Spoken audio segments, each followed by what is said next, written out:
Well, our special guest tonight, the former Lieutenant Governor of Delhi, Mr. Najeeb Jung, joins us, and it's great to have Mr. Jung on the program this evening at a time when we're seeing these protests against the Citizenship Act peaking in a sense, particularly in the national capital and in Shaheen Bagh. Mr. Jung, thank you so much for coming in tonight.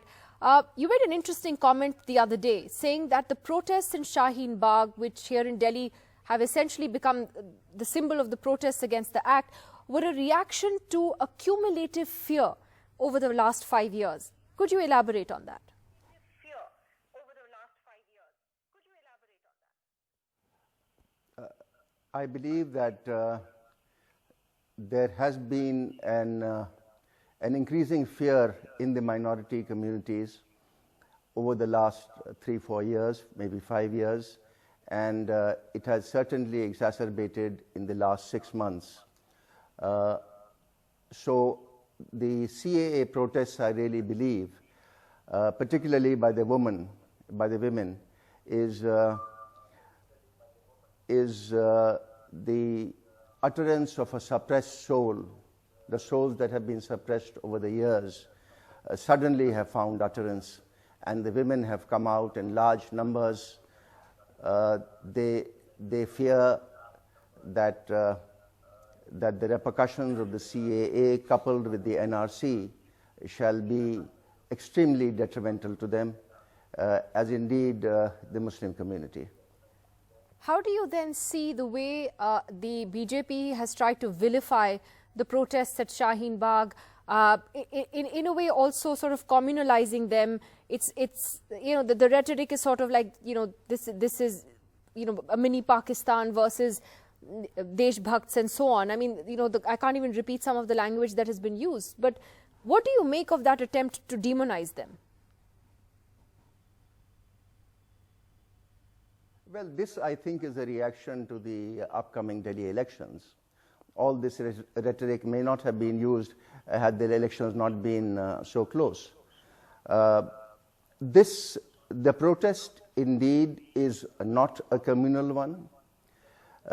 It is purely, the CAA, you should see, is actually a defense against what they perceive as a violation of the Constitution. They get more scared when they read the CAA along with the NRC, and that causes the consternation. So the vilification, I think, is coming from the proximity of the elections. It is indeed a national movement today. It has spread across India, so it is not limited to Shaheen Bagh or the 13 other spaces in Delhi where it's taking place. And the fame has spread internationally. So it has become like a Tahrir Square in many ways. But what's also important, Mr. Jung, is that it's not a Muslim protest. And you have people from all communities that are actually part of this in various parts of the country. How do you see that? The fact that this is, as you said in the beginning, Shaheen Bagh may be symbolic of a cumulative fear in one community, but this is not a Hindu-Muslim issue. Indeed, it is not a Hindu-Muslim issue. I mean, we've seen what's happened in Assam. The majority of people affected are non-Muslims. You have to admit that a vast majority of women that are participating in the CAA protests are indeed Muslim. But having said that, there are people from across the board, particularly students, who are now non-Muslims and who have joined in. This entire, and I'm calling it a movement now, this movement is a movement led by Muslims, Muslim women, supported by other women, and vastly supported by students. So there are men, but men are really a fringe in this whole thing. It's students and the women. What do you then make of the government's attempts to repeatedly say that those who are talking about you know, this being discriminatory are fear-mongering, that this is only to give citizenship to persecuted minorities from other countries, it's not going to affect Muslims in India in any way? You think they're able to convince anyone who's on the other side of the argument that they're right? Not at all. it is true that the CAA does not take away anybody's nationality. But indeed, it is also true that it is discriminatory, because it is discriminating against one community. I mean, government should know, and government does know, that there are Muslims discriminated in Pakistan, the Ahmadiyas, the Shias. There are Hazaras being discriminated in Afghanistan. There are Rohingyas from Burma. So the fear is very much there that it is indeed targeted at Muslims, and that is not fair. So we have given a very simple solution to government, that remove the element of religion from CAA, make it all inclusive, and call these people for a dialogue. Should you have a dialogue now, you'd resolve the issue in 5 minutes. So where do you see things going from here, Mr. Jung? Do you see this? Because these protests, how long do you think they can go on?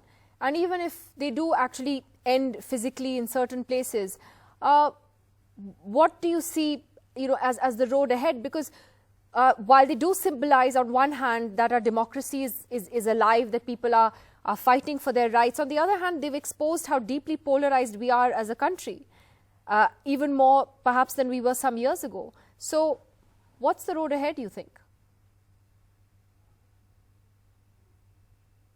Nidhi, these protests are going nowhere. People have been awakened. Like I said, a soul long suppressed has found utterance. In 1974, the famous Hindi poet Dinkar wrote about Jai Prakash Narayan. And he said, "Hai Jai Prakash समय की आंधी समय की अंगड़ाई, ये भूचाल भवंडर से निकली." I'm forgetting the exact words, but he said that this is a storm that is coming up. And so I really think that these protests are going nowhere. I have repeatedly made the request that government must make overtures to talk to them. These women are going nowhere, but the pregnant fear in this whole thing is that should an unpleasant incident happen anywhere, then we will be faced with major law and order issues. So my repeated request is that somebody should talk to them. We should come to a compromise, because this has gone on for 40 days. Women have left their home and hearth, they have come out, and they are determined to stick it out. So let's not presume that they are going anywhere. And the students are not going anywhere. The students are in with them. The students are upset because of lack of employment. They are extremely upset at what happened at Jamia Millia Islamia, at the AMU and JNU. And I'm afraid more students will come in as the movement grows. So the only way out is for government to come and talk and ease the situation through. Mr. Najeeb Jung, thank you very much for joining us on NDTV this evening with your views on the protests against the Citizenship Act and where you see this headed. And that's it on the show this evening. Sanket is up next.